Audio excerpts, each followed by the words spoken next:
আগো মা আমাকে তোমাকে দেখে আমারও ভয় লাগে গো মা, তুমি স্কুলে যাইও না।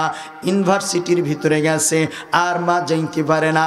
ঢাকা বিশ্ববিদ্যালয়ের ভিতরে গেছে লেখাপড়া করার সাথে একজন ধনীর মেয়ের সাথে সম্পর্ক হয়ে গেছে। ওই ধনীর মেয়ের সাথে যখন সম্পর্ক হয়ে গেছে, ওই ধনীর মেয়েকে বিবাহ করছে, মাকে জানায় না। মা দীর্ঘ সময় অপেক্ষা করার পরে সন্তান খোঁজ খবর নেয় না। মা শুধু বলে, বাবারে তুমি তো ঢাকার থেকে আসলা। এলাকাবাসীকে ঢাকায় বলে, ঢাকা আমার সন্তান পড়তে গেছে, কি অবস্থায় আছে একটু জানতে চাই। কেউ খোঁজ খবর দিতে পারে না। একজন ব্যক্তির কাছ থেকে ঠিকানাটা নিছে। ঠিকানা নেওয়ার পরে মা অর্থ করি জোগাড় করে যখন ওই ঠিকানা অনুযায়ী যখন বাড়ির দরজার ভিতরে কলিং বেল টপসে, ভিতর থেকে সন্তান দৌড়ে আসে। সন্তান আসার পরে দেখে আর কেউ নয়, এ তো আমার মা। সন্তান লিখছে, আমি আমার মাকে ডাক দিয়ে বললাম, বুড়ি রে, শিশুকালে স্কুলে, হাই স্কুলে, কলেজের মধ্যে জ্বালাইছিস। এ বুড়ি, এখনো তুই কি আমাকে ছাড়বি না? এমতো অবস্থায় তুমি যে আমার মা, এটা যদি আমার স্ত্রী জানে তাহলে তার সাথে সম্পর্ক আমার ভালো থাকবে না। আমি বলেছি আমি দামি ঘরের সন্তান। বুড়ি রে, তুই আর কোনো দিন আমার বাড়িতে আসবি না। সম্মানিত হাজিরিন, আমরা এখানে আসলাম, চলে গেলাম, কোনো কিছু আমলের কিছু নিয়ে গেলাম না, তাহলে আমাদের এই আশা বসার কোনো অর্থ হয় না, নাকি বলেন? এখানে আমরা যারা এসেছি, আমরাও যেন ওই মাহফিল থেকে কামিয়াবির লক্ষ্যে, মুক্তির আশায়, সফলতার জন্য কিছু আমল নিয়ে যেতে পারি, সে তৌফিক আল্লাহ তাআলা যেন দান করে। সবাই বলুন আল্লাহুম্মা আমিন। আমার আলোচ্য আয়াতে কারিমার ভিতরে আলোচ্য বিষয়ে রাখছি, মনে রাখবেন শুরু আর শেষ যেন নিয়মটা ঠিক থাকে। আজকে পাঠিত কোরআনুল হাকিমের তেলাওয়াতকৃত আয়াতে কারিমার মাধ্যমেই আজকের বিষয়বস্তু হলো আল্লাহ ও আল্লাহর রসুলের মহাব্বত, ভালোবাসা পাওয়ার উপায়। বলেন, আল্লাহ এবং আল্লাহর রসুলের ভালোবাসা পাওয়ার উপায়, কোন আমল করলে ভালোবাসা পাওয়া যাবে। দ্বিতীয় অংশ হলো, আমি যে আমার আল্লাহ এবং রসুলের ভালোবাসা পেয়েছি, এর আলামত কি, এর চিহ্ন কি, কোন আলামতের মাধ্যমে বুঝে যাব আল্লাহ এবং আল্লাহর রসুল আমাদের উপর রাজি আর খুশি আছেন। এই আমলগুলি বলবো, আল্লাহ তাআলা আমাকে সহ সকলকে আমল করার তৌফিক দান করুক। বলুন আল্লাহুম্মা আমিন। তারাই তৌফিক পাবে না যারা শয়তানের ধোকায় পড়ে, শয়তানের কুমন্ত্রণায় পড়ে চলে যাবে। তাদেরই ভালো লাগবে না যাদের দোস্ত মিস্টার ইবলিস। শেষ পর্যন্ত দীর্ঘ আলোচনা হবে না, শেষ পর্যন্ত থাকবেন না ভাগবেন? বলেন ইনশাআল্লাহ থাকবো, ইনশাআল্লাহ থাকবো। যারা ভাগবেন বোঝা যাবে তাদের দোস্ত হয়েছে কে? মিস্টার ইবলিস। আল্লাহ তাআলা যদি তৌফিক দান করে, আয়াতে হাদিসে কারিমার মাধ্যমে আমুলিয়াত কিছু কথা বলার চেষ্টা করব। রব্বে কারীম তৌফিক দান করুক। বলুন আল্লাহুম্মা আমিন। আমি আলোচনা করার আগে ছোট্ট একটি ভূমিকাটা হলো আলোচনা বোঝার আমাদের মাধ্যম হবে। আমরা মোবাইলে কথা বলি কি বলি না? 1 মিনিটের ভিতরে, 1 মিনিট লাগে না, এখান থেকে আমেরিকা, এখান থেকে পৃথিবীর অন্য প্রান্তে কথা বলা যায় কি যায় না? এই কথা বলতে গিয়ে এই মোবাইলের মাধ্যমে 4টা শর্ত পালন করতে হয়। কয়টা? 1 নাম্বার, মোবাইল একটা স্বয়ংসম্পূর্ণ ভালো মোবাইল লাগবে, নাকি বলেন? নষ্ট মোবাইল দিয়ে হবে? তাহলে 1 নাম্বার শর্ত হলো মোবাইল লাগবে। কথাগুলি বুঝবেন, সামনের আলোচনা বুঝতে আমাদের জন্য সহজ হবে। মোবাইল থাকলেই কি কথা বলা যাবে? 2 নাম্বার কি থাকতে হবে? সিম কার্ড থাকতে হবে। মোবাইল থাকলে কথা বলা যায় না। যে কোনো একটা ব্র্যান্ডের বাংলালিংক, গ্রামীণ, এয়ারটেল, রবি সহ আনুষাঙ্গিক, বলবেন বাংলাদেশি কথা বললেন না, টেলিটক সহ যে কোনো কোম্পানির সিম লাগবে। তাহলে কথা বলার জন্য দ্বিতীয় শর্ত হলো সিম লাগবে। মোবাইল আছে, সিম আছে, কথা বলা যাবে। তৃতীয় আর একটা শর্ত হলো রিচার্জ লাগবে। কি লাগবে? রিচার্জ করতে হবে। আমার মোবাইলটাও ভালো দামি, সিম কার্ডও রয়েছে দামি ব্র্যান্ডের, ব্যালেন্সও আছে, তারপরেও কি কথা বলা যাবে? কেন যাবে না? চতুর্থ আর একটা শর্ত লাগবে, সেটা হলো নেটওয়ার্ক। নাকি বলেন? তাহলে 4টা বস্তু সমন্বয়ে এক বন্ধু আরেক বন্ধুর সাথে, ছেলে তার বাবার সাথে, বাবা তার ছেলের সাথে, মেয়ে তার মায়ের সাথে, বোন তার আরেক বোনের সাথে কথা বলতে গেলে কয়টা শর্ত লাগবে? 1 নাম্বার কি বলেন? Mobile. 2 number, 3 number recharge, 4 number network. আল্লাহ তাআলা আমাদেরকে দুনিয়াতে পাঠিয়েছেন কিসের জন্য? ওয়া'বুদু রাব্বাকা হাত্তা ইয়াতিয়াকাল ইয়াকিন।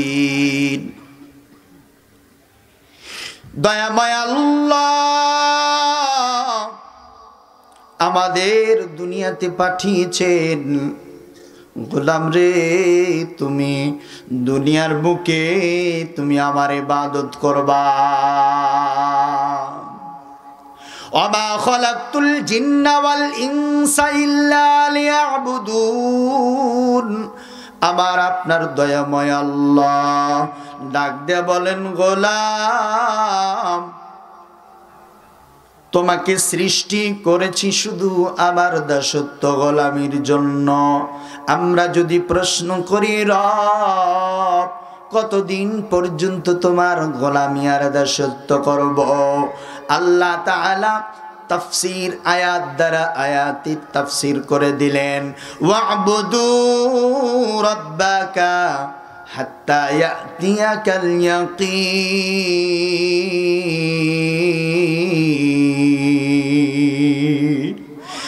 আমার আল্লাহ তাআলা ডাক দিয়ে বলেন, ও গোলাম, তুমি তোমার শেষ নিঃশ্বাস ত্যাগের আগ পর্যন্ত আমি রবের গোলামি করবা। জোরে কোন সুবহানাল্লাহ। ওই রবের গোলামি করলে, ওই রবের সাথে কথাবার্তা বলতে গেলে 4টা শর্ত লাগবে। কয়টা শর্ত?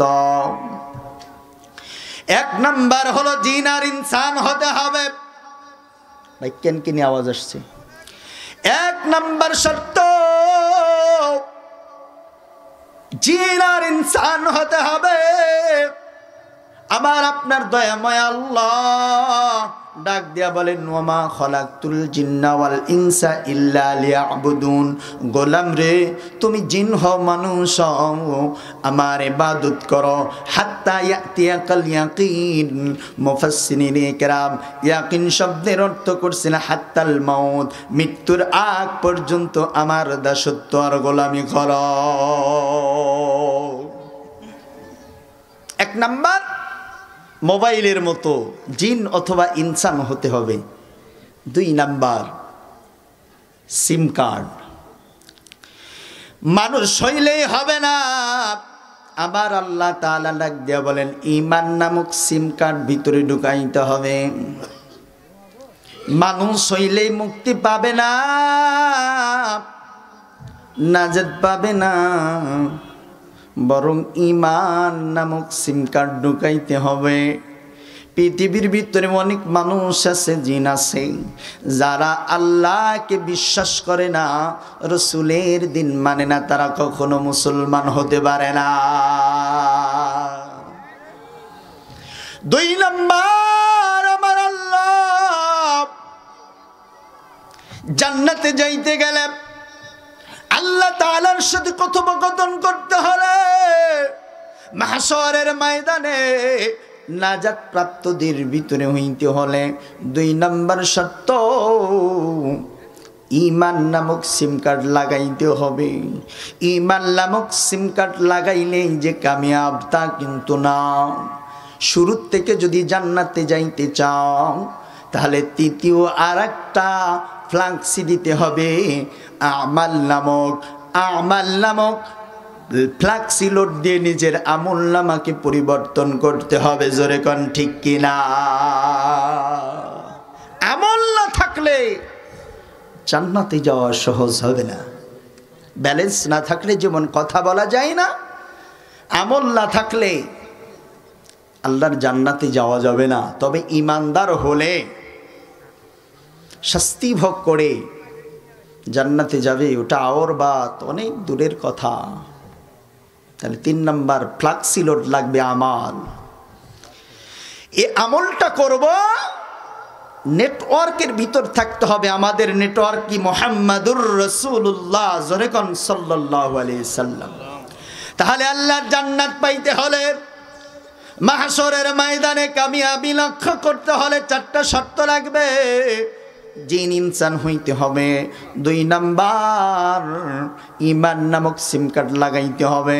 3 নাম্বার শরীয়তের আমাল করতে হবে, আমাল নামক ফ্লাক্সি লোড করতে হবে। 4 নাম্বার মুহাম্মাদুর রাসূলুল্লাহ সাল্লাল্লাহু আলাইহি ওয়াসাল্লামের তরিকা অনুযায়ী আমলটা করতে হবে। জোরে জোরে কোন সুবহানাল্লাহ। এও আলোচনা ভূমিকা বুঝে থাকলে বলুন, মুসলমান নাজাত পাইতে হলে কমপক্ষে 4টা শর্ত আমাদের আমলের ভিতরে থাকতে হবে।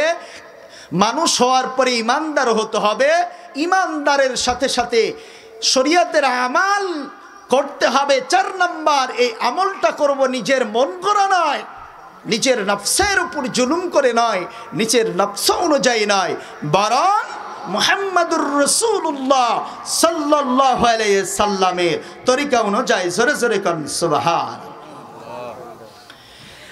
আমি আয়াতে কারিমাতে আয়াত করেছি, লাকাদ কানা লাকুম ফি রাসূলিল্লাহ, লাকাদ কানা লাকুম ফি রাসূলিল্লাহি উসওয়াতুন হাসানাহ লিমান কানা ইয়ারজুল্লাহা ওয়াল ইয়াউমাল আখিরা ওয়া যাকারাল্লাহা কাসীরা। দয়াময় আল্লাহ রব্বুল আলামিন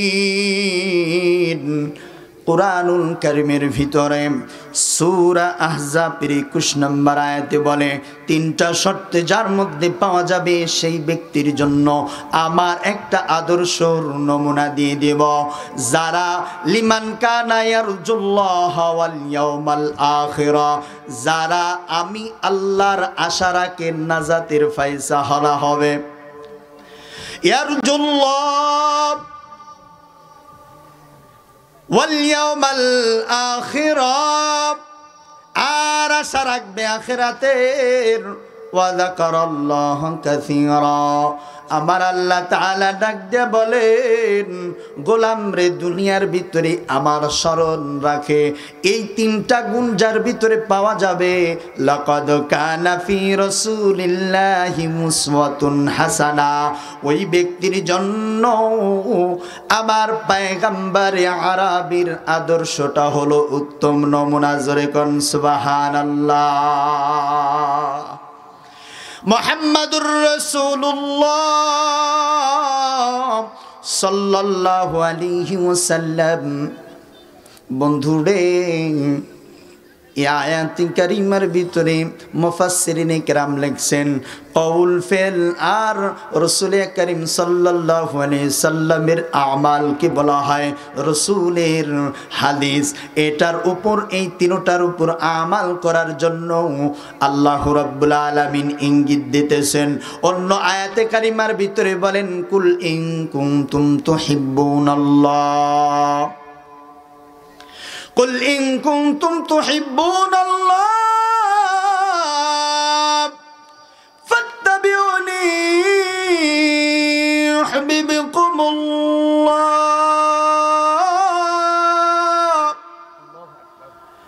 ইয়াগফির লাকুম যুনুবাকুম ওয়াল্লাহু গফুরুর রহিম।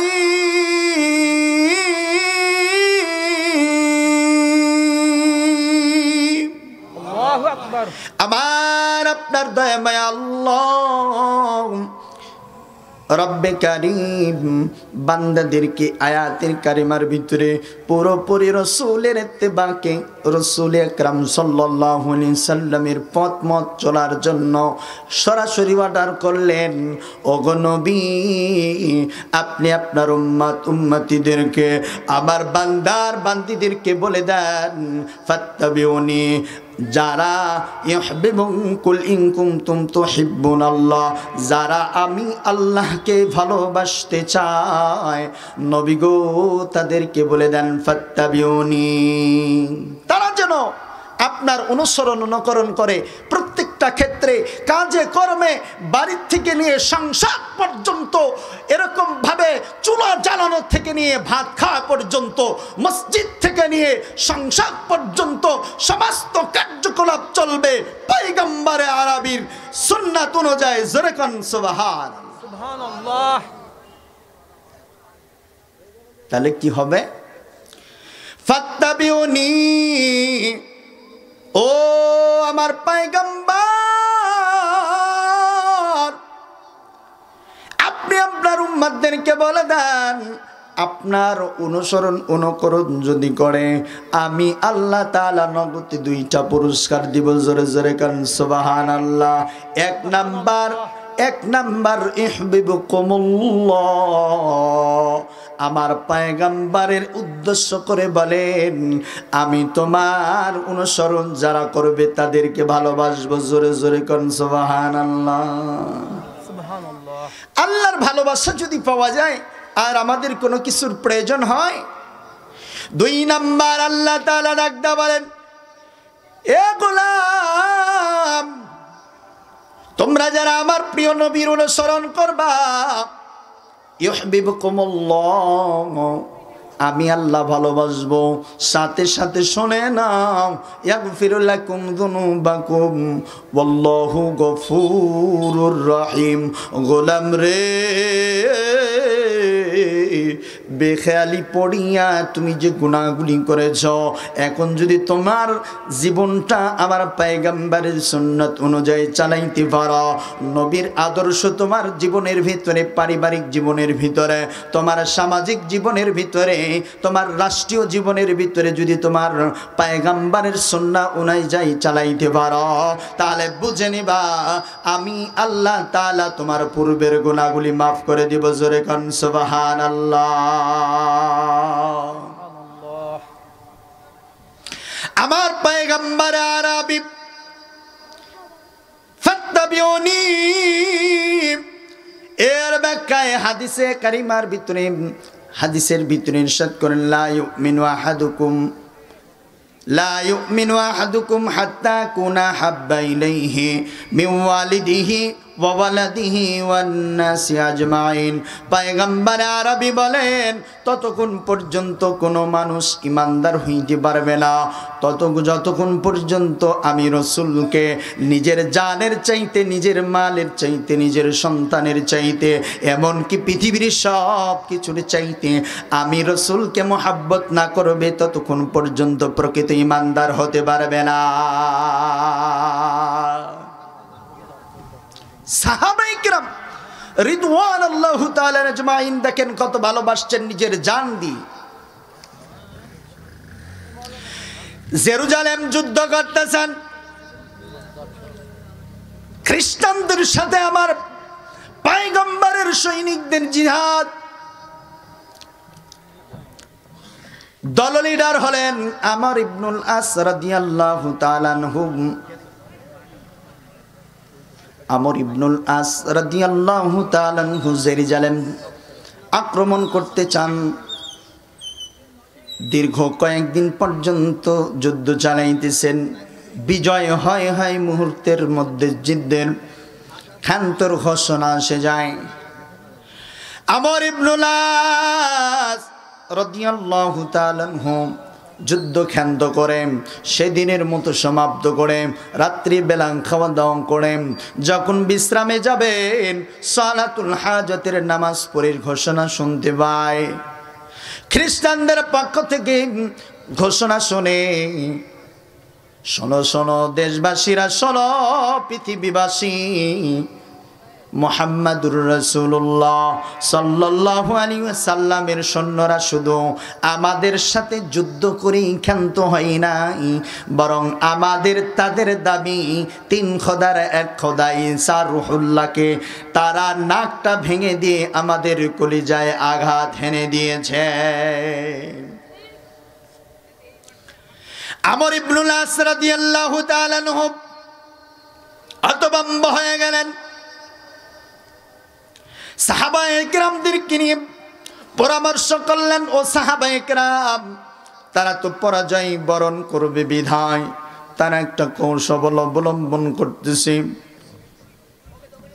হঠাৎ করে আওয়াজ আসলো, মুসলমানেরা যে হতো আমাদের খোদাকে নাকটা ভেঙে দিয়েছে, না না, এর প্রতিশোধ না নিয়ে আমরা ক্ষান্ত হব না।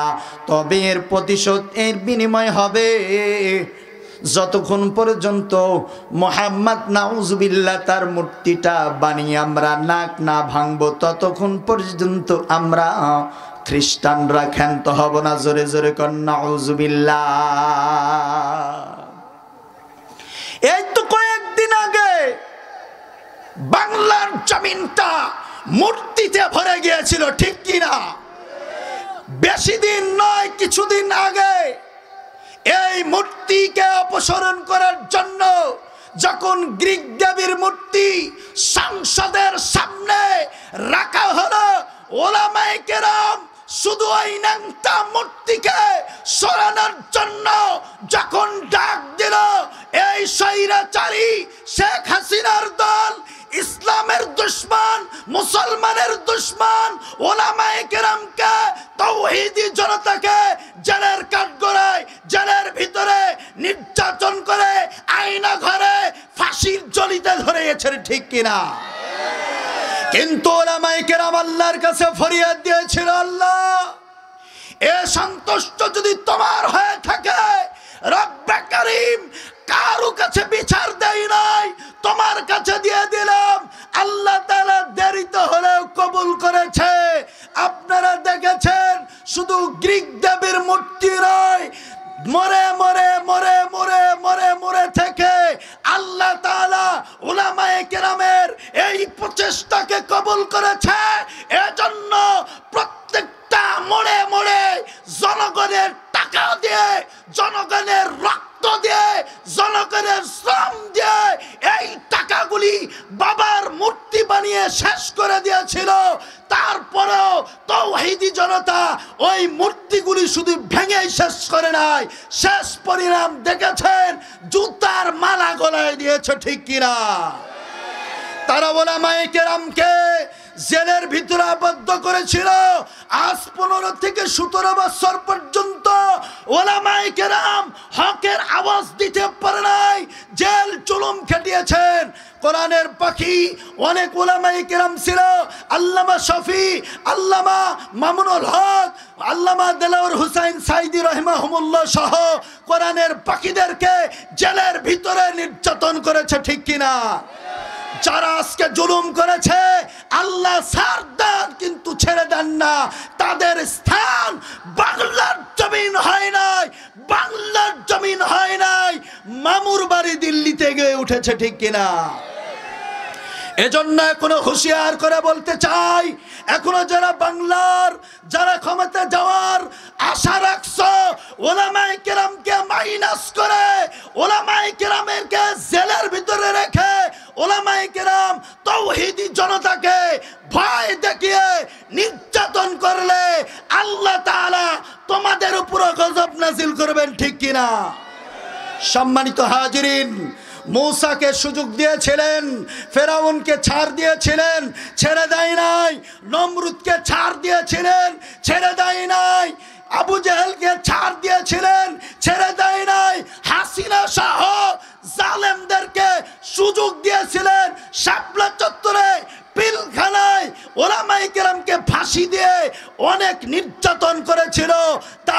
আল্লাহ তাআলা ছাড় দিয়েছেন, ছেড়ে। এজন্য সাবধান, হুঁশিয়ার। আমরা যারা ক্ষমতায় যেতে চাই, ওলামায়ে কেরামকে মাইনাস করে ওলামায়ে কেরামের রক্তের উপর দিয়ে যাওয়ার চেষ্টা করবেন না, নচেত পূর্ব থেকে শিক্ষা নিয়ে নেন। ছোট্ট মশা দিয়ে নমরুদকে শেষ করেছিলেন, কাদার মাটি দিয়ে ফেরাউনকে শেষ করেছে। তৌহিদি জনতা, ওলামায়ে কেরাম, ছাত্র সমাজ তৌহিদি জনতার জুতার বাড়ি দিয়ে জালেম ফাসিস্ট সরকার যেভাবে দিল্লিতে গিয়েছে, আপনাদেরও এমন অবস্থা হবে, ঠিক কিনা? 15টা বছর কোরআনের মাহফিল করতে গিয়ে কত বাধা দিয়েছে, কত মাহফিল যে ক্যান্সেল হয়েছে। গেলেই হুজুর এই বিষয়ে কথা বলা যাবে না, এই বিষয়ে কথা বলা যাবে না। আলহামদুলিল্লাহ, এ পরিবেশ যেন বজায় রাখে, বাংলার জমিনে যেন প্রত্যেকটা ঘরে ঘরে কোরআনের আওয়াজ আসে, ঠিক কিনা? সম্মানিত হাজিরিন,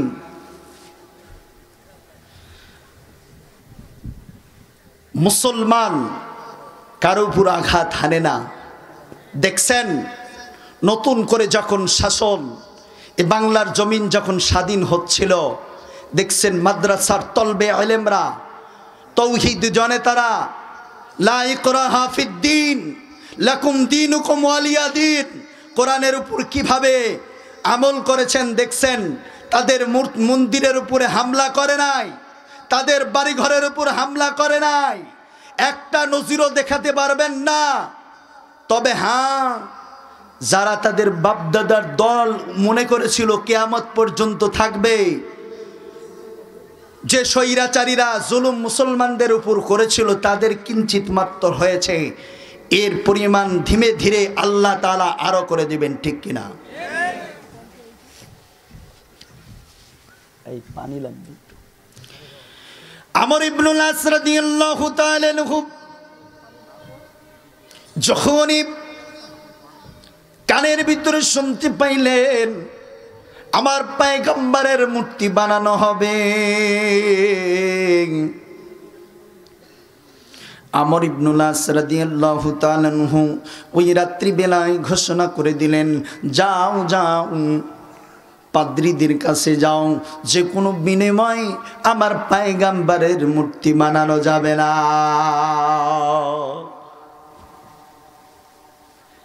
আর জালিমেরা একজন ভিক্ষুকের টাকা দিয়েও মূর্তি বানিয়েছে, বানায় নাই, প্রত্যেকটা মোড়ে মোড়ে বানাই নাই।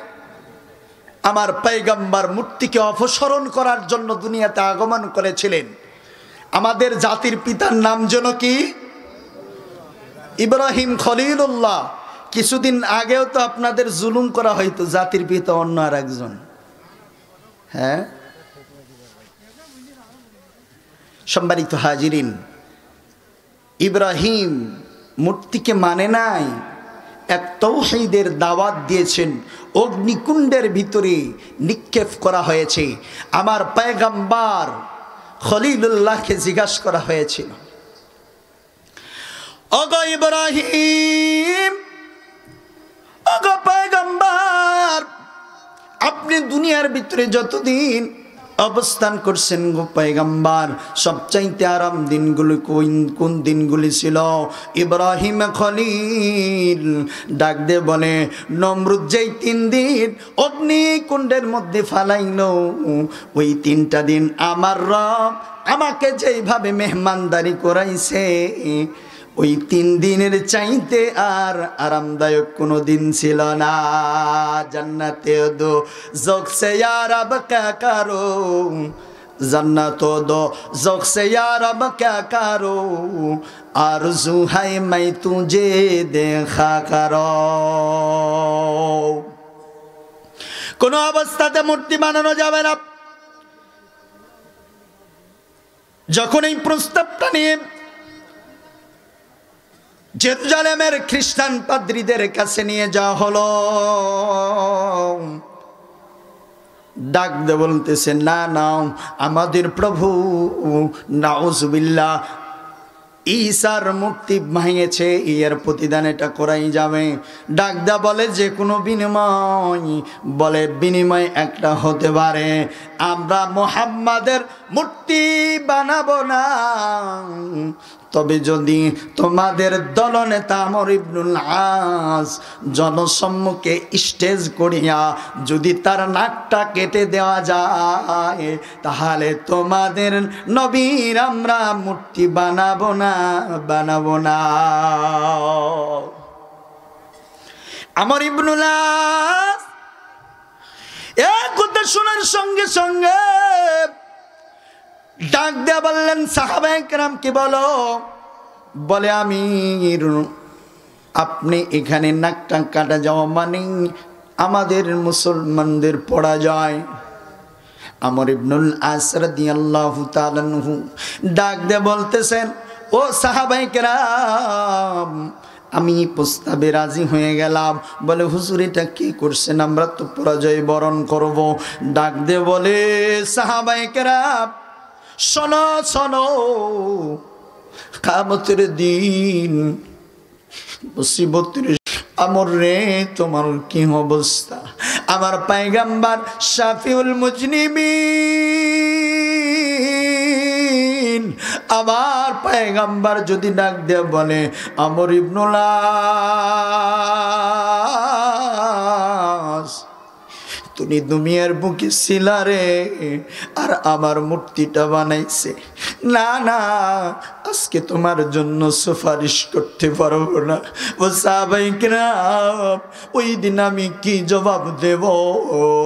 আমি আজকে পরাজয় যদিও বরণ করি, তবে আমার পয়গম্বরের জন্য আমার নাকটা কেটে দিতে প্রস্তুত আছি। জোরে জোরে কোন সুবহানাল্লাহ। পরের দিন ঘোষণা, বিশাল প্যান্ডেল করা হয়েছে, আমর ইবনুল আস রাদিয়াল্লাহু তাআলা আনহুকে ওখানে একত্রিত করা হয়েছে। হাজার হাজার কিতাবের মধ্যে আসছে ৭০,০০০ অধিক খ্রিস্টান সমাবেত হয়েছে, তাদের খুশি আজকে মুসলমানদেরকে পরাজয় করানো হবে। এদিকে মুসলমানদের মাথাটা নত হয়ে গেছে। জল্লাদ খুরটা নিয়ে প্রস্তুত হয়ে গেছে, ডাক দিয়ে বলতেছে, জলদি করো জলদি করো, ইতিপূর্বে যদি আমি মৃত্যুবরণ করি আল্লাহর কাছে কি জবাব দেব? জল্লাদ এক পাশ থেকে সামনের দিকে অগ্রসর হয়, তাদের পাদ্রীদের মধ্য থেকে প্রধান পাদ্রী ডাক দিয়ে লাফ দিয়ে উঠছে, বলে থামো। এ খ্রিস্টান পাদ্রীরা শোনো শোনো শোনো, এটা পরীক্ষা করার জন্য নয়, আমি শুধু বিজয় অর্জনের জন্য এটা অবলম্বন করেছিলাম।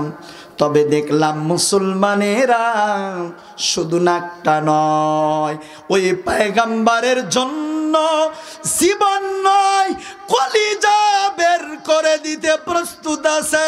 এ খ্রিস্টানেরা শোনো, যেই নবীর জন্য সাহাবায়ে কেরাম নিজের কলিজাও ছিঁড়তে রাজি আছে, শোনো তারা ভাঙে নাই, মুসলমান ভাঙে নাই। মুসলমানদের উপরে বিজয় লাভ করার জন্য আমি নিজে পাদ্রী হইয়া আমাদের মূর্তির নাকটা ভেঙে দিয়েছি। যদি নাক ভাঙার কারণে নাক কাটতে হয়, তাহলে আমর ইবনুল আসের নাকটা নয়, বরং আমি পাদ্রীর প্রধান পাদ্রীর নাকটা কেটে দাও। কিন্তু কাটার আগে মুসলমান দলনেতা গো, আমি আর এ ধর্মে থাকতে চাই না যে ধর্মে থেকে মানুষের ভালোবাসা পাওয়া গেল আল্লাহর মালিকের ভালোবাসা পাওয়া যায় না। ওই ধর্ম আমাকে গ্রহণ করিয়ে দাও যে ধর্মের উপরে দুনিয়াতে শান্তি আখিরাতে মুক্তি পাওয়া যায়। আমাকে তাওহীদি কালিমা পড়াইয়া দাও। জোরে জোরে কোন সুবহানাল্লাহ। কাদের কুদরত দারি हर से काहिया कुनी, कादेर कुदरत दारी हर से काहिया कुनी, मुर्दारा जिंदा कुनी तो जिंदारा मुर्दा कुनी। पाद्रीराই কথা শোনার সঙ্গে সঙ্গে এক নয় দুই নয় ৭০,০০০ প্লাস খ্রিস্টানরা নাকদা বলে আমাদের পাদ্রী যদি ইসলাম ধর্ম গ্রহণ করে তাহলে আমরা না না না এই খ্রিস্টান ধর্মে থাকতে চাই না, বরং আমাদের পড়াইয়া দাও তাওহীদি কালিমা লা ইলাহা ইল্লাল্লাহু মুহাম্মাদুর রাসূলুল্লাহ লা ইলাহা ইল্লাল্লাহ মেরা इश्क निराला मैं आशिक मौला हो मेरा इश्क निराला, जुमला जहां दिन की तजल्ली से उजाला ला इलाहा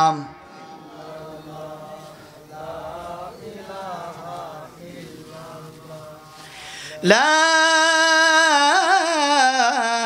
ইলাহা ইল্লাল্লাহু মুহাম্মাদুর রাসূলুল্লাহ। এই পয়গম্বরের ভালোবাসা আল্লাহর রাজি পাওয়া যাবে 4টা আমলের মাধ্যমে। কয়টা জোরে বলেন? 1 নাম্বার আমল, ও উম্মতে মুসলমান দামুর হুদার লোকেরা, মা বোনেরা গো, দিনের একটা মুহূর্তের জন্য কিছু সময় বাজেট করে নিতে হবে। দিনের 1 নাম্বার আমল হলো আল্লাহ তাআলার কাছে দোয়া করবে, আল্লাহ আমার ভিতরটাও পরিষ্কার করে দাও, বাহিরটাও পরিষ্কার করে দাও। যদি একটু সময় থাকে আল্লাহ তাআলার কাছে একটু বিশেষভাবে ফরিয়াদ করবে, আল্লাহ তোমার পয়গম্বরের মধ্যে ভিতরে যেমন পরিষ্কার ছিল, অন্তরটা হিংসা মুক্ত ছিল, পাপ মুক্ত ছিল, কিবির মুক্ত ছিল, আয় আল্লাহ ফখর মুক্ত ছিল, আয় আল্লাহ আমার ভিতরটা এমন বানাইয়া দাও। আল্লাহ রাসূল আকরাম সাল্লাল্লাহু আলাইহি সাল্লামের হাত যেমন ছিল, জবানটা যেমন ছিল, মিথ্যা বলতো না, গীবত করতো না, শিকায়াত করতো না, পরনিন্দা করতো না। আল্লাহ চোখ যেমন ছিল, আয় আল্লাহ কান যেমন ছিল, বাহ্যিক যেমন ছিল, ভিতর আর বাহ্যিকটা আমার পয়গম্বরের মতো বানিয়ে দাও। জোরে কোন সুবহানাল্লাহ। 1 নাম্বার আমল হলো আল্লাহর কাছে ফরিয়াদ, আল্লাহ ভিতর আর বাহিরটা আমার পয়গম্বরের মতো বানিয়ে দাও। বানিয়ে দিলে, দোয়া করলে যিনি ভালোবাসবেন তিনি কে? 2 নাম্বার আমল আল্লাহ এবং আল্লাহর রাসূলকে রাজি খুশি করার 2 নাম্বার আমল, যেহেতু আল্লাহ তাআলা বলছেন ফাত্তাবিউনি ইউহিব্বুকুমুল্লাহ, আমার পয়গম্বরের অনুসরণ করো, আমি আল্লাহ তোমাদেরকে ভালোবাসবো। 2 নাম্বার আমল, জীবনে তো কত কিছু বই পড়ি, ফেসবুক যুবকরে রাত্রিকে বেলায় মেসেঞ্জার আর হোয়াটসঅ্যাপের ভিতরে সময়টা কাটিয়ে দাও, মুরব্বীরা চাঁদ দোকানে সময়টা কাটিয়ে দাও, খোঁজ গল্পের ভিতরে সময়টা কাটিয়ে দাও। 2 নাম্বার আমল, দিনের একটা কোনো মুহূর্তের ভিতরে আল্লাহ তাআলার কাছে ফরিয়াদ করবা, আল্লাহ জীবনে যতদিন বেঁচে থাকবো তোমার পয়গম্বরের জীবনী ছাড়ব না। জোরে কোন সুবহানাল্লাহ। আমার পয়গম্বরের একটা গ্রন্থ জীবনী নিয়ে যান, শামায়েলে তিরমিজি বাংলা পাওয়া যায়, এটা নিয়ে নেন, বাড়ির ভিতরে যান, বাড়ির ভিতরে ইশার নামাজ পড়ে যে কোনো একটা মুহূর্তের ভিতরে মাকতাবায়ে শামায়েলে তিরমিজি আনা সুন্দরভাবে পড়েন, আমার পয়গম্বরের জীবনটা পড়তে থাকেন, আমার পয়গম্বরের জীবনী মহাব্বত অন্তরের ভিতরে ঢুকান। যখন বারবার পড়বেন আমার পয়গম্বরের জীবনী শুরু হবে, আবার শেষ হয়ে যাবে। বাড়ির ভিতরে তালিম করবেন আমার আমার পয়গম্বর কেমন ছিল, আমার পয়গম্বরের আদর্শ কেমন ছিল, আমার পয়গম্বরের চলন ফেরন কেমন ছিল, আমার পয়গম্বরের মুআমালাত মুআশারাত কেমন ছিল, আমার পয়গম্বর চলাফেরা কেমন করতেন, এইটা যখন বারবার পড়বেন আমার পয়গম্বরের আদর্শ আপনার ভিতরে ঢুকে যাবে। জোরে কোন সুবহানাল্লাহ। দুই নাম্বার আমল হলো দিনের কোনো একটা মুহূর্তে 10টা মিনিট আমার পয়গম্বরের জীবনী পড়তে হবে। পারবো তো ইনশাআল্লাহ। 3 নাম্বার আমল, যে ব্যক্তি আল্লাহর রাসূলকে ভালোবাসতে চায়। তৃতীয় আমল হলো যারা আল্লাহর রাসূলকে ভালোবাসে তাদেরকে মুহাব্বত করতে হবে, ভালোবাসতে হবে। জোরে কোন সুবহানাল্লাহ। দাড়িওয়ালা টুপিওয়ালাকে ভালোবাসবেন কেন? ব্যক্তি হিসাবে না। সে আমার পয়গম্বরকে ভালোবেসে মুখের মধ্যে দাড়ি লাগাইছে, মাথার ভিতরে সুন্নতি টুপি লাগাইছে, পর্দার হুকুম বাস্তবায়ন করছে। সে আল্লাহর রাসূলকে ভালোবাসে বিদায় আমি তাকে ভালোবাসবো। যে নামাজ পড়ে তাকে ভালোবাসবো, যে হজ করছে তাকে ভালোবাসবো, যে দিনদার যে মুত্তাকি তাকে ভালোবাসবো। উদ্দেশ্য হবে ব্যক্তি পূজারি নয়, বরং আমার পয়গম্বর আর আল্লাহকে ভালোবাসার কারণে তাকে ভালোবাসতেছি। জোরে কোন ঠিক কিনা? 3 নাম্বার আমল, যে ব্যক্তি আল্লাহর রাসূলকে ভালোবাসে এমন ব্যক্তিকে আমরা মুহাব্বত করব আর ভালোবাসবো। ঠিক কিনা? লাভ হবে কি? আল্লাহর রাসূলের ভালোবাসা আমাদের অন্তরের ভিতরে চলে আসবে। ছোট্ট একটা ঘটনা বলি। রাজা মাদ্রাসার তলবে ইলম, আপনারা আলহামদুলিল্লাহ চুয়াডাঙ্গার মানুষ মাদ্রাসাকে ভালোবাসেন, তলবে ইলমদেরকে ভালোবাসেন নাকি বলেন? রাজা ভালোবাসে কিন্তু মন্ত্রী মোটেও দেখতে পারে না। বলে ফালা ফালা ফালু ফালাত ফালাত ফালনা ফালতা ফালতুমা ফালতুম, কি পরে ঘোড়ার ডিম দিয়ে কি হবে? অভিযোগ করে, হ্যাঁ কি হবে? তো রাজা বলে তাই ঠিক আছে, তুমি একটা জেনারেল শিক্ষিত বিশ্ববিদ্যালয়ের ছাত্র নিয়ে এসো। আর এই যে ফালা ফালা পরে প্রত্যেক দিন রাস্তা দিয়ে যায় ওই ছাত্রকে ডাকছে। প্রথমে বিশ্ববিদ্যালয়ে ছাত্রকে প্রশ্ন করা হয়েছে। আমি খাটো করার জন্য বলছি না, আমি মহাব্বতের জন্য বলছি। রাজা ডাক দেয়া বলতেছে, ও আল্লাহর গোলাম, এই যে পাশে পুকুর আছে, আপনার তো পাশে মাথা ভাঙ্গা নদী বলেন নাকি বলেন? হ্যাঁ, এই পুকুরের ভিতরে এই নদীর ভিতরে একজন দাঁড়াইয়ে বলেন তো কয় গ্লাস পানি আছে? বলতে পারবেন? কয় গ্লাস পানি আছে বলতে পারবেন না? ওই দিন ওই বিশ্ববিদ্যালয়ের ছাত্রকে বলতেছে এই পুকুরের ভিতরে কয় গ্লাস পানি আছে? জবাব দেয়, বাদশা গো, পাশে আর একটা পুকুর খনন করতে হবে, আবার গিলাস দিয়ে মেপে ওই পুকুরের ভিতরে পানি দেওয়ার পরে বলতে পারবো কয় গ্লাস পানি আছে। বলে একটু সরে যাও, মাদ্রাসার ছাত্র, হ্যাঁ মিফতাহুল উলুম কওমি মাদ্রাসার ছাত্র, এদিকে আসো আসো। আচ্ছা বলো তো দেখি এই পুকুরের ভিতরে কয় গ্লাস পানি আছে? বলে রাজামশাই যেহেতু প্রশ্ন করছেন মনে কিছু নেবেন না, রাজা হয়েছেন প্রশ্ন করা শিখেন নাই। রাজা হয়েছেন প্রশ্ন করা শিখেন নাই কেন? তবে আপনি যেহেতু প্রশ্ন করেছেন আমি জবাব দিতে ভুল করব না। ও বাদশাহ, আপনি প্রশ্ন করেছেন কিন্তু আপনার প্রশ্ন করাটা ঠিক হয় নাই। ওই তলবে আলেম তাইসিরুল মান্তিক পড়ে, তলবে আলেম ডাক দেয়া বলে, বাদশা গো, আপনি বলেন নাই কতটুকু গ্লাস দিয়ে পানিটা মাপ দিতে হবে। ও বাদশা শোনে না, পুকুরটার মতো যদি সমপরিমাণ গ্লাস হয় তাহলে এই পুকুরের ভিতরে মাত্র 1 গ্লাস পানি আছে। জোরে কোন মারহাবা। ও বাদশা, পুকুরের অর্ধভাগ যদি গ্লাস হয় তাহলে পুকুরের ভিতরে 2 গ্লাস পানি আছে, আর যদি পুকুরের 4 ভাগের 1 ভাগ পরিমাণ গ্লাস হয় তাহলে 4 গ্লাস পানি আছে। মন্ত্রীরে ডাক দেয়া বলে, মন্ত্রী রে, তুমি না বলছিলা ওয়াকেজো এরে সংসদে বসায় দিলে, এমন সিংহাসনে বসায় দিলে, বলো পারবে কি পারবে না? এজন্য তলবে ইলমরা দেখছেন কত সুন্দর লেখছে, দেখছেন? হ্যাঁ, কত সুন্দর লেখা লিখছে। আল্লাহু আকবার, ফখর লাগে। এই নুরানি মাদ্রাসাগুলি এখন যেভাবে প্রচলিত হয়েছে, আমার তো মনে চায় প্রত্যেকটা গ্রামে গ্রামে, প্রত্যেকটা মহল্লা মহল্লায় প্রত্যেকটা সন্তান যেন নুরানিতে পড়ে, ঠিক কিনা? 3য় শ্রেণী পর্যন্ত পড়বে, আর এই সন্তানটা নাস্তিকতা হবে না, এই সন্তানটা আল্লাহর ওলি হবে, ঠিক কিনা?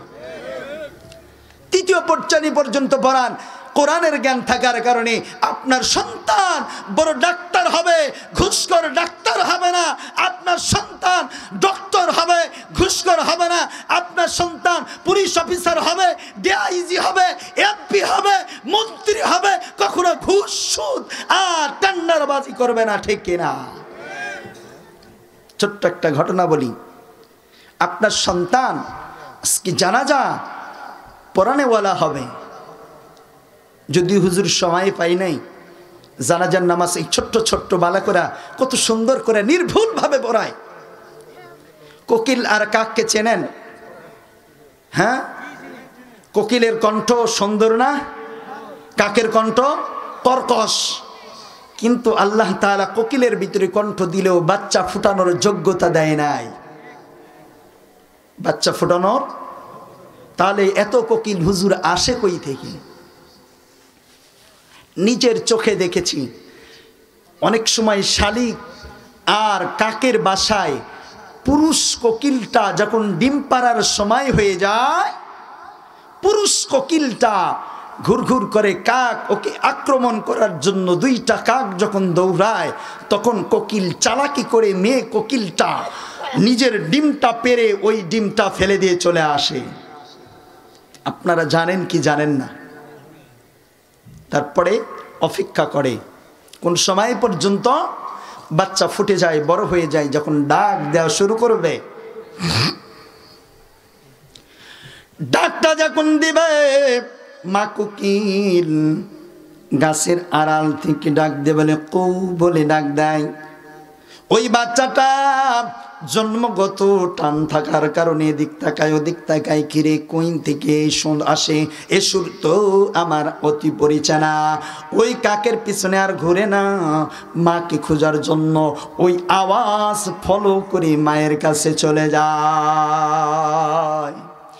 এমনি ভাবে আপনার সন্তানের সিনার মধ্যে যদি কোরআনুল কারীমের তেলাওয়াত থাকে, আপনার সন্তান যদি কোরআনুল কারীম পড়তে পারে, জানাজার নামাজ যদি শৈশবকালেই শিক্ষা করতে পারে, আপনার সন্তান পুলিশ, এসপি, ডিসি আর বড় বড় ইউনো হবে, পুলিশ, এমপি, মন্ত্রী, মিনিস্টার হবে, ডক্টর আর ডাক্তার হবে। আপনার সন্তান যখন আদি আওয়াজ আল্লাহু আকবার বলে আল্লাহ তাআলার সফলতার ডাক আসবে, আপনার সন্তান ও অফিসের ফাইলটা বন্ধ করে দিয়ে আল্লাহর ঘরে হাজির হয়ে যাবে, ঠিক কিনা?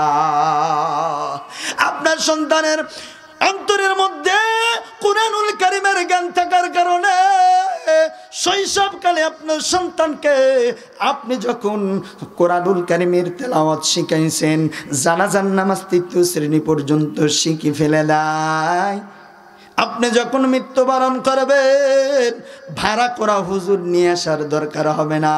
আপনার ওই ডক্টর আর ডাক্তার, পুলিশ আর আর্মি, বিডিআর, ওই সন্তানটা কোরআনের সিনার ভিতরে কোরআন থাকার কারণে আপনার সামনে জানাজার মধ্যে দাঁড়াইবে। ভাড়া করা হুজুরের দোয়া আনতে, অনেক পানি আনতে দেরি হবে, কিন্তু আপনার সন্তান, আপনি শৈশবকালে কোরআনের জ্ঞান দান করার কারণে আপনার সন্তান ডাকতে বলবে রব্বির হামহুমা কামা রাব্বায়ানি সগীরা। এটা বলতে দেরি হবে, কিন্তু আপনার সন্তানের চোখে পানি আসতে দেরি হবে না। এজন্য অনুরোধ করে বলবো, আপনাদের ছোট্ট বাচ্চাদেরকে স্কুলে পড়ান, আমার আশা নাই, আমার নিষেধ নাই। আপনি ডাক্তার বানান, ডক্টর বানান, নিষেধ নাই। কিন্তু শৈশবকালে 3টা বছর শিশু আর 1, 2, 3 পর্যন্ত, 3য় শ্রেণী পর্যন্ত নুরানির ভিতরে লেখাপড়া করান। ঠকবেন না, ঠকবেন না, কবরে বসে থাকবেন। আপনার সন্তান কোরআন তেলাওয়াত করে আপনার জন্য যা যায় খায়ের পাঠায় দিবে। এজন্য মহাব্বত করতে হবে কোরআনওয়ালাকে। আপনারা যারা কোরআন পড়তে পারেন না, যারা পারে তাদেরকে মহাব্বত করবেন। যারা হাদিস পড়ে, হাদিসের ছাত্র, হাদিসের ওস্তাদ, তাদেরকে মহাব্বত করবেন। কিসের জন্য? আল্লাহ এবং আল্লাহর রসুলকে মহাব্বত করার। 4 নম্বর আমল, যে আমল করলে আল্লাহ আল্লাহর রসুলের মহাব্বত তৈরি হয়, এমন আমল আর ইবাদত করতে হবে। আল্লাহর আমল, আল্লাহর মহাব্বত, আল্লাহর রেজামন্দি হাসিল হয় ফরজ ইবাদত করলে না নফল ইবাদত করলে? বলেন তো, ফরজ না নফল? আচ্ছা, বুঝাইলে বুঝবেন। আপনাদের ভুট্টা আছে নাকি বলেন? এখন ভুট্টার কাজ, কোপানোর কাজ নিয়েছেন, জোন নিয়েছেন। আপনারা তো জোন বলেন নাকি?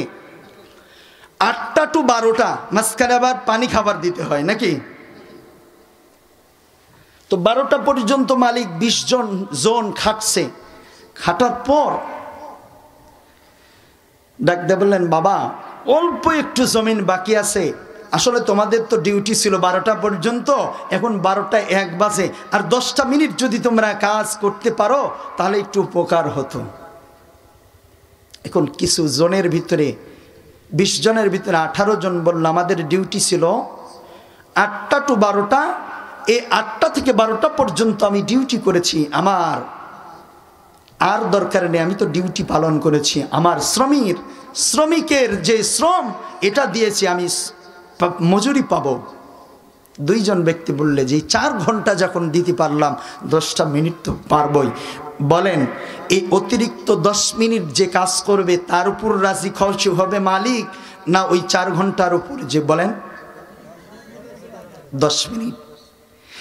মালিক ডাক দেয়া বলবে যে 4 ঘন্টা সময় দেওয়ার পরে আমার জন 10টা মিনিট দিল, যাওয়ার সময় আলু যদি উঠায় একটু আলু দিবে হাদিয়া, ঠিক কিনা?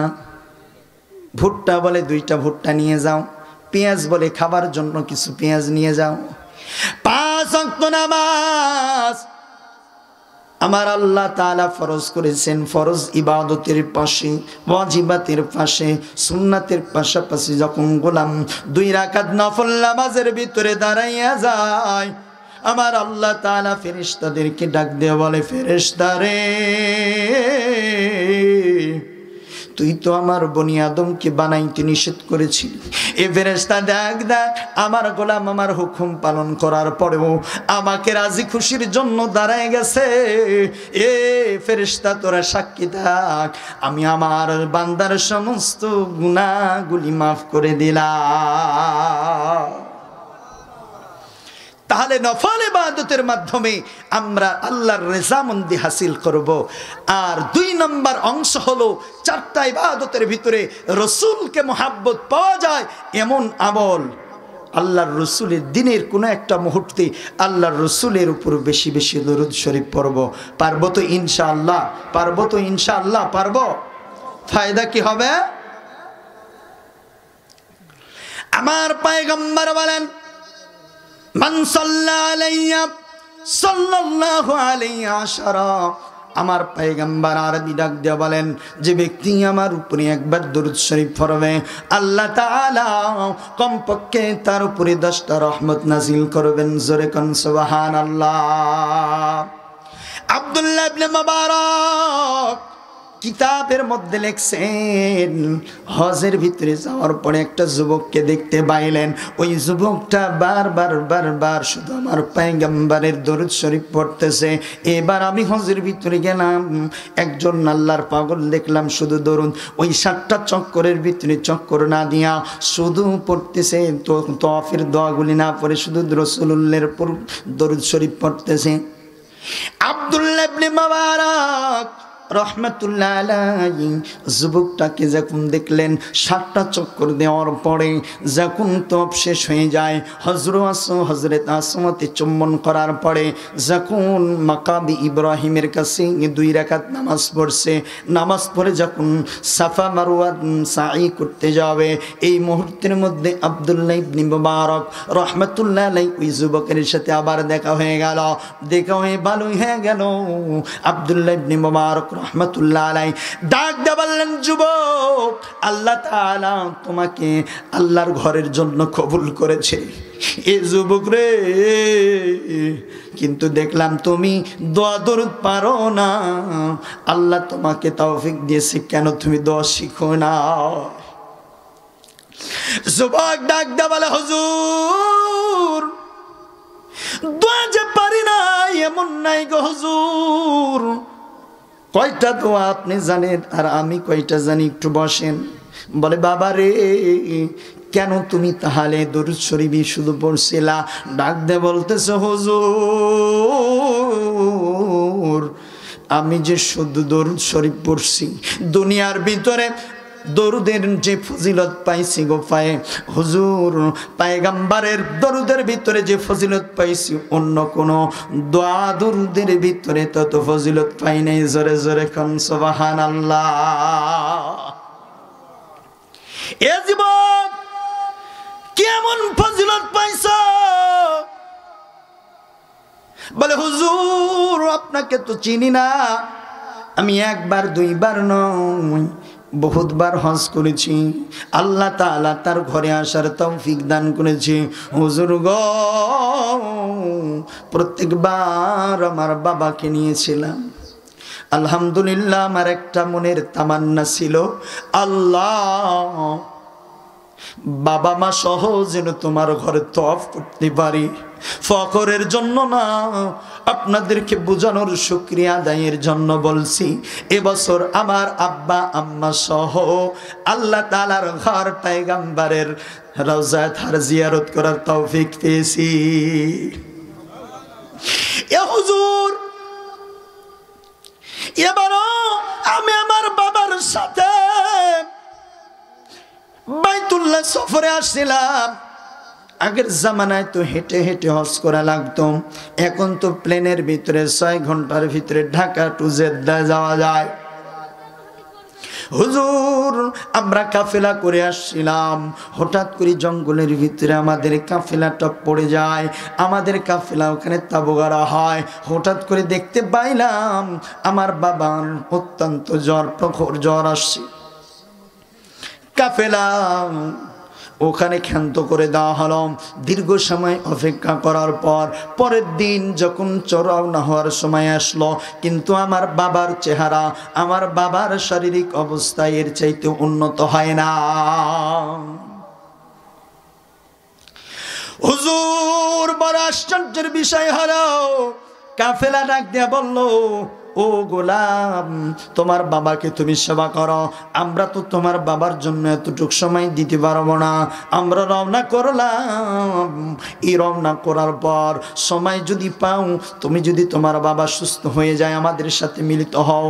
হুজুর গো, আমরা একাকিত্ব হয়ে গেলাম, দূর দেশ জঙ্গলের ভিতরে কাউরে পাই নাই। ক্রমান্বয়ে আমার বাবার জ্বর আস্তে আস্তে বেশি হওয়া শুরু হলো। হুজুর, হঠাৎ করে দেখতে পাইলাম আমার বাবার জ্বর অনেক হয়ে গেছে, অনেক রাত্রি হয়ে গেছে। হঠাৎ করে দেখলাম আমার বাবা আর দুনিয়াতে নাই। হুজুর, বড় বিষয় এটা নয়,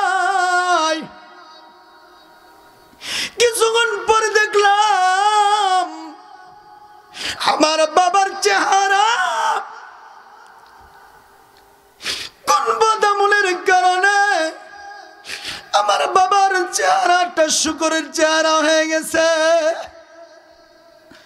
ও হুজুর, গহীন জঙ্গলের ভিতরে আমার বাবারে কাফন দাফন দেওয়ার লোক তো নাই, তার ভিতরে আমার বাবারই অবস্থা।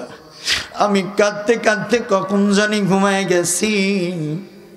হঠাৎ করে স্বপ্নের মধ্যে দেখতেছি আমার পয়গম্বরের আগমন। কে যেন একটা যুবক, এমন যুবক রে আমি আর কোনোদিন দেখি নাই। হুজুর গো, আমার বাবার কিনারায় চলে এসে চাদরটা টান দিয়ে আমার বাবার চেহারার ভিতরে হাতটা বুলিয়ে দিয়েছে। হুজুর গো, হাতটা বুলিয়ে দিতে দেরি হয়েছে, আর আমার বাবার চেহারা আগের চাইতে 1000 গুণ বৃদ্ধি পেয়ে গেছে। জোরে কান সুবহানাল্লাহ। যখন চলে যাবে এই মুহূর্তের মধ্যে আমি পাটা জড়িয়ে ধরলাম, ডাক দিয়ে বললাম, কে গো, এত দরদি কে, তোমার পরিচয় কি? এই দুঃখের সময় বুঝি আমার সাহায্য করেছ। কে গো? ডাক দিয়ে বলতেছে, রে পাগল, তুই চিনিস না, আমি সরকারে দাঁড়ালাম নবী মুহাম্মদুর রাসূলুল্লাহ। ইয়া রাসূলুল্লাহ, আমার বাবার খবর কিভাবে পাইলেন? বলে, জানো না, পৃথিবীর ভিতরে আল্লাহ তাআলা এক ধরনের ফেরেশতা রেখে দিয়েছে, তারা পৃথিবীর ভিতরে ঘুরে বেড়ায়, কে কোথায় দরুদ পড়ে তার নাম, বাবার নাম সহ ঠিকানা সহ আমার রওজা তারে পৌঁছে দেয়। তোমার বাবার একটা আমল ছিল, প্রত্যেক দিন রাত্রে 200 বার করে আমার উপর দরুদ শরীফ পড়তো। রে পাগল উম্মত, আজকে গভীর রাত্রি হওয়ার পরেও যখন হাদিয়া আসছিল না, তোমার বাবার ওই ফেরেশতাকে ডাকলাম, ফেরেশতারে ওই আব্দুল করিম বাড়ি অমুক জায়গায়, তার হাদিয়াটা এখনো পৌঁছাইলে না কেন? ফেরেশতা ডাক দেয়া বলে, ইয়া রাসূলুল্লাহ, ওই বান্দা তো আল্লাহর ডাকে সারা দিয়ে চলে গেছে, তবে হুজুর গো, বড় দুঃখের বিষয়, হুজুর কোন বাদামলের কারণে আল্লাহ তাআলা তার চেহারাটা শুকরের চেহারা পরিবর্তন করে দিয়েছে। উম্মত রে, আল্লাহ তাআলা আমাকে মুজিজা দিয়েছে, সুপারিশ করার মুজিজা আল্লাহ তাআলা আমাকে দিয়েছে, একমাত্র আমি সুপারিশ করতে পারবো। ও উম্মত, আল্লাহ তাআলা মুজিজা তান পাঠাইছে। ওই যুবক ডাক দিয়ে বলে, হুজুর আমার ঘুমটা ভেঙে গেল। ঘুমটা ভেঙে যাওয়ার সঙ্গে সঙ্গে দেখলাম চারিদিকে আলোকিত, ওই খুশবু যেন আছে। আমি সত্যি সত্যি পরীক্ষা করার জন্য আমার বাবার মুখের চাদরটা যখন সরাইলাম, দেখতে পাইলাম বাস্তবে স্বপ্নের মধ্যে যেমন দেখলাম, ওরে চাইতে দ্বিগুণ সুন্দর আমার বাবার চেহারা হয়ে গেছে। জোরে জোরে কনসো হুজুর, আর আশ্চর্যের বিষয়, এই গহীন জঙ্গলের ভিতরে আমি কাউরে বলি নাই, ফজর সুবহ সাদিক হওয়ার আগে আগে দেখছি হাজার হাজার মানুষ জঙ্গলের ভিতরে আমার বাবার জানাজা পড়ার জন্য আসছে। আমি একজনকে জিজ্ঞাসা করলাম, আপনাদের তো বলি নাই, কিভাবে সংবাদ পাইলাম? বলে, গায়েবী আওয়াজ হয়, কে আসরে গুনাহগুলি মাফ করে নিতে চাও? কে পিছনের গুনাহ মাফ করতে চাও? আমার এক মাল্লাওয়ালা, আমার এক পাগল জঙ্গলের ভিতরে ঘুমাইছে, তার জানাজায় যদি শরীক হও, আল্লাহ তাআলা তার গুনাহগুলি মাফ করে দিবে। জোরে কোন সুবহানাল্লাহ। এজন্য চতুর্থ আমল হবে, আমরা প্রত্যেক দিন একটা নির্দিষ্ট ভাবে আমরা দরুদ শরীফ পড়ব তো ইনশাআল্লাহ। বাবা মাকে ভালোবাসেন, কত মানুষ আছে ছোট্ট একটা ঘটনা বলে, আর দীর্ঘ রাত করব না ইনশাআল্লাহ, ছোট্ট একটা ঘটনা বলেই আপনাদের কাছে দোয়া নিয়ে এলাকাবাসীর জন্য দোয়া করে বিদায় নেবে ইনশাআল্লাহ। আমি একটা ছোট্ট ঘটনা বলি, 90 দশকের কথা। মা দিবসের ভিতরে একজন সন্তান নাম ঠিকানা উল্লেখ করা ব্যতীত একটা ঘটনা লিখছে, সন্তান লিখছে, যেন আমার মতো কলঙ্গার সন্তান, আমার মতো নাখান্দা সন্তান কোনো ঘরে না ঘটে, জন্ম না নেয়। এজন্য এটা পড়ে যেন সতর্ক হয়ে যায়, মা বাবার খেদমত করে। এজন্য আজকে আমার লেখা কিতাব পত্রিকার মধ্যে লেখাটা আসছিল, সন্তান লেখছে, আমি আমার মাকে ভালোবাসতাম না। আমার মাকে ভালোবাসার না বাসার কারণ হলো আমার মায়ের একটা চোখ ছিল না। আজ থেকে 20 বছর আগে প্রযুক্তি যখন, বিজ্ঞান যখন, ডাক্তার সায়েন্স যখন এতটা উন্নতি ছিল না, আগে মানুষ অন্ধ হইলে চোখ উঠাইলে ওই জায়গার ভিতরে গর্ত হয়ে থাকতো, ঠিক কিনা? দেখতেই ভয়ঙ্কর লাগে।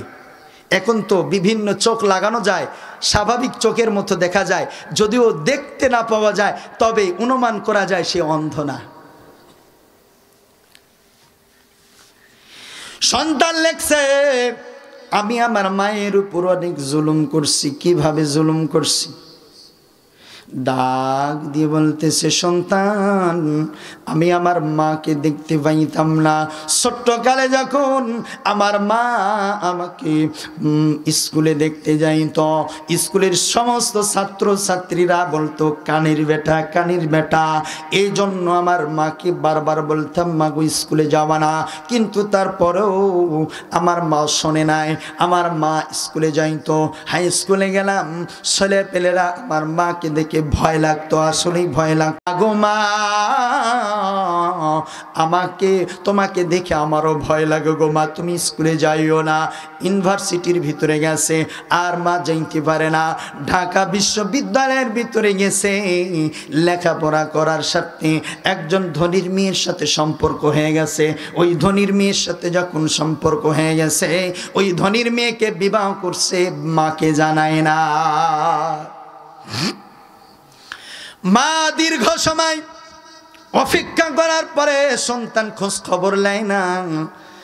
মা শুধু বলে, বাবারে তুমি তো ঢাকার থেকে আসলা, এলাকাবাসীকে ঢাকায় বলে, ঢাকা আমার সন্তান পড়তে গেছে, কি অবস্থায় আছে একটু জানতে চাই।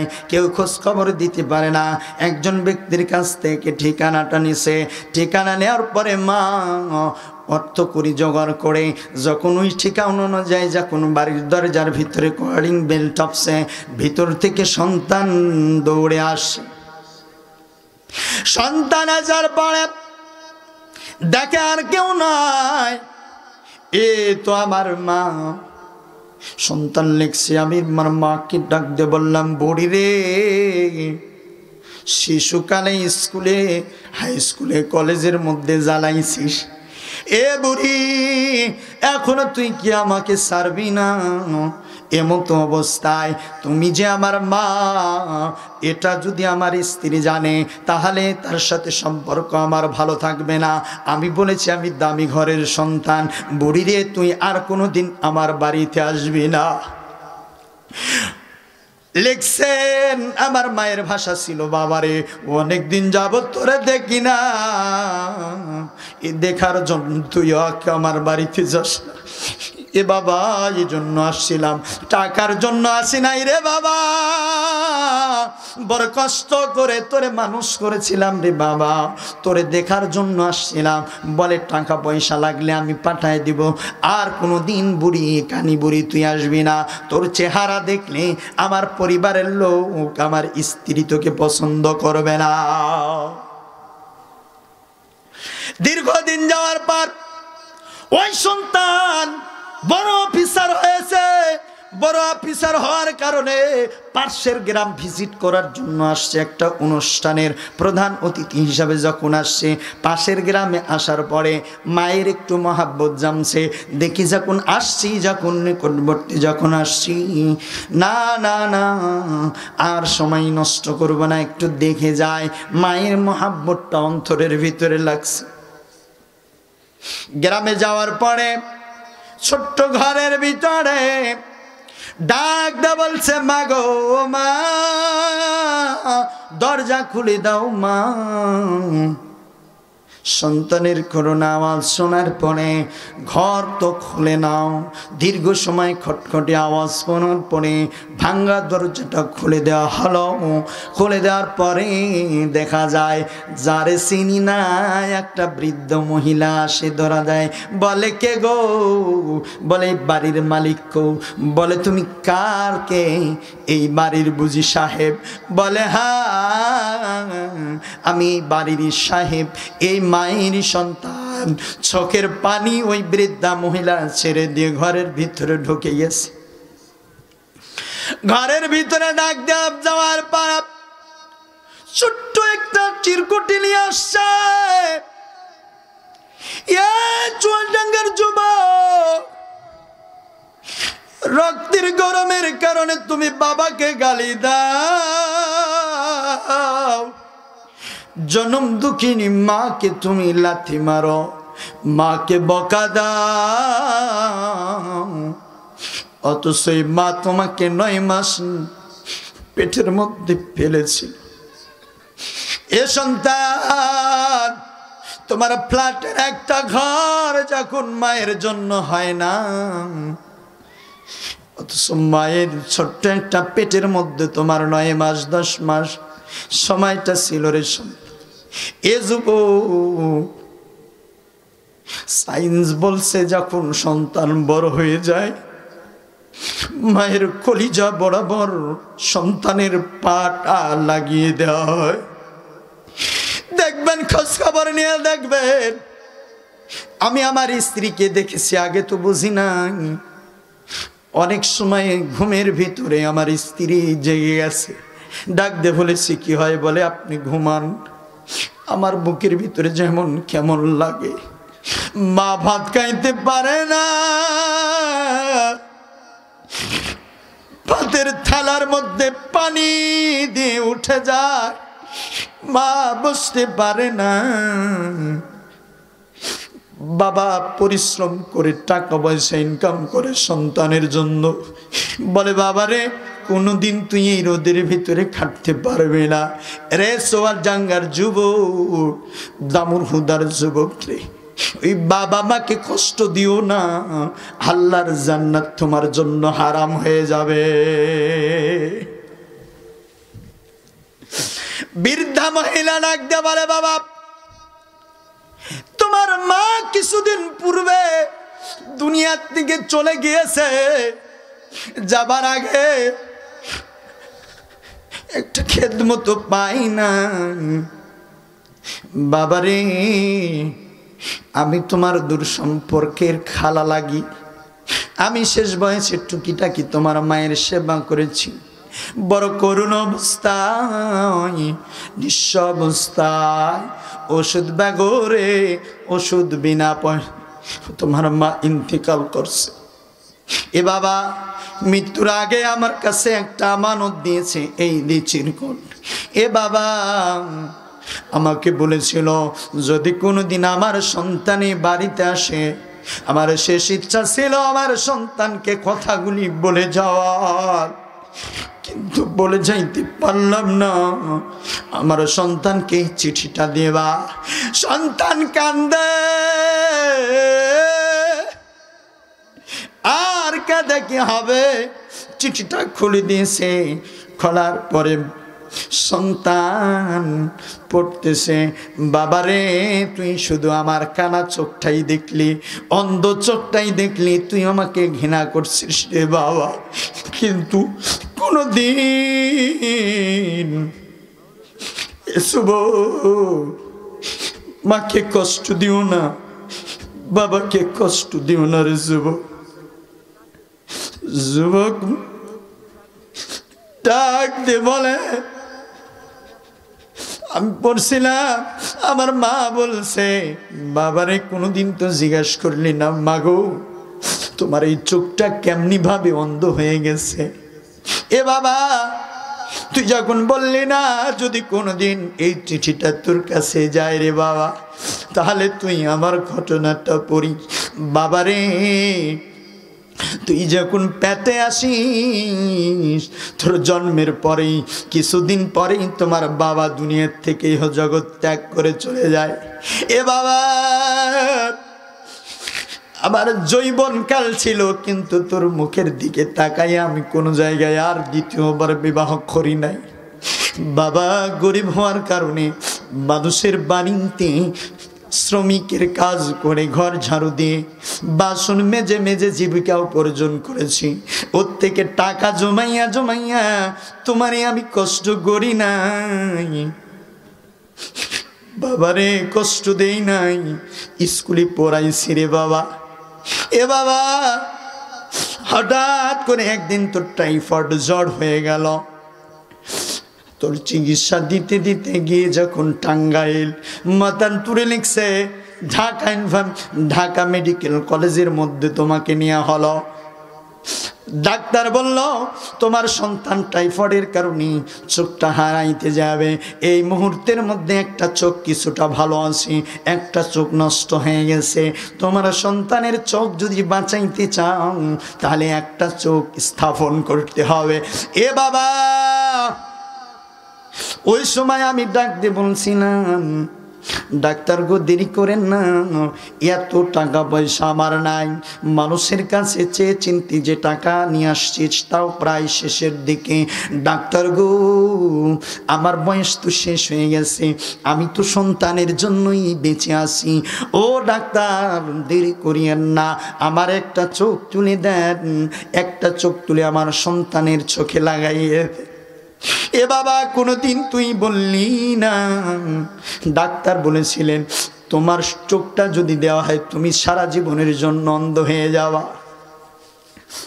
বাবা, ওই দিন আমি বলেছিলাম, ডাক্তারকে বলেছিলাম আমার সন্তান স্কুলে পড়ে, বড় শিক্ষিত হইয়া অনেক টাকা পয়সা যখন রোজগার করবে বিদেশে নিয়ে যায় আমার সন্তান আমার চোখটা ভালো করবে রে বাবা। বাবা, কিন্তু তুই বুঝলি না, কোনোদিন একটু বললিও না। আমি চোখটা দিয়ে দিলাম, জন্মের মতো অন্ধ হয়ে গেলাম, যার কারণে স্কুলে কলেজে সব জায়গায় আমাকে দূর দূর দূর দূর করে তাড়িয়ে দিলি রে বাবা। তোর যে বাঁ সাইডের চোখ আছে সেই চোখের বিনিময়ে তোর দুইটা চোখ দিয়ে দিলাম। এ বাবা, তোর জন্য আমি জীবন জৈবনটা শেষ করে দিলাম রে বাবা, জীবন জৈবনটা শেষ করে দিলাম, কিন্তু তুই এই চোখের কারণে তুই আমাকে ঘৃণা করলি রে বাবা। চিঠির ভিতরে দেখছে সন্তান কান্না ভেজায় পড়তেছে, বাবারে তুই বারবার আমাকে নিষেধ করছিস, তোর মুখের দিকে তাকাইয়া দ্বিতীয় জায়গায় বিবাহ করি নাই, এই জন্য বারবার স্কুলে যাওয়ার পরেও আমি তোমাকে দেখতে যাইতাম, হাই স্কুলে যাওয়ার পরেও দেখতে যাইতাম, কলেজে যাওয়ার পরে বারবার দেখতে যাইতাম, সকলে আমাকে অপছন্দ করতো বাবা, কিন্তু তারপরেও আমি কিন্তু তোমাকে আমি না দেখে থাকতে পারি নাই। শেষ বয়সে বাবা তুই আমারে না জানিয়ে বিয়ে করেছিস সেটাও জানি, বাবা রে তুই আমাকে না দেখে থাকতে পারিস রে বাবা, কিন্তু আমি তো থাকতে পারি না। অনেক কষ্টে তোর আমি ঠিকানাটা পেয়েছিলাম, যখন তোর বাড়িতে গেলাম ও বাবা আমি কিন্তু থাকতে চাইনি, তোকে দেখার জন্য গেছিলাম, বাবারে শেষ দেখাটাও তুই আমাকে ভালোভাবে দিলে না। তবে আমি বলতে চাই রে বাবা, যার কারণে তুই আমাকে অপছন্দ করলি, কানি বলে ভয় করলি রে বাবা, ওই চোখের কারণে আজকে তুই বড় হয়েছিস বাবারে, তুই আমাকে একটু দেখতেও আসলে না, সন্তান গড়াগড়ি দেখান দে, এখন আর কি হবে। এজন্যই আল্লাহ তাআলা বলেন অকদা আল্লাহ তা'বুদু ইল্লা ইয়াহু ওয়া বিল ওয়ালিদাইনি ইহসানা। গোলাম আমার ইবাদত করো আর খেদমত করো তোমার বাবা মার। এজন্য শেষ সময় করজোরে অনুরোধ করব, মা বোনদেরকে বলবো, আজকে পুত্রবধূ আপনি আছেন, 2 দিন পর আপনি শাশুড়ি হবেন, কখনো শাশুড়িকে শ্বশুরকে বোঝা মনে করবেন না। আর যুবক ভাইদেরকে বলবো, যাদের বাবা মা বেঁচে আছে তারা বাবা মার জন্য ইনশাআল্লাহ নিজের কলিজাটা বিসর্জন দিয়ে দিবেন, নিজেকে বাবা মার জন্য ফেদা করে দিবেন, বাবা মার মহাব্বতে নিজেকে আত্মনিয়োগ করবেন, বাবা মার খেদমতে আত্মনিয়োগ করবেন। বরকত হায়াতের ভিতরে দিবে, রুজির ভিতরে দিবে, আল্লাহ জান্নাত দিয়ে দিবে। জোরে কান সুবহানাল্লাহ। যাদের মা বাবা নেই তাদের জন্য আজকের মেসেজ, তারা বাবা মার জন্য দোয়া করবেন, নামাজ আদায় করে করে দোয়া করবেন, বাবা মার জন্য মসজিদ মাদ্রাসায় দিনী কাজে ব্যয় করবেন। পারবেন তো ইনশাআল্লাহ?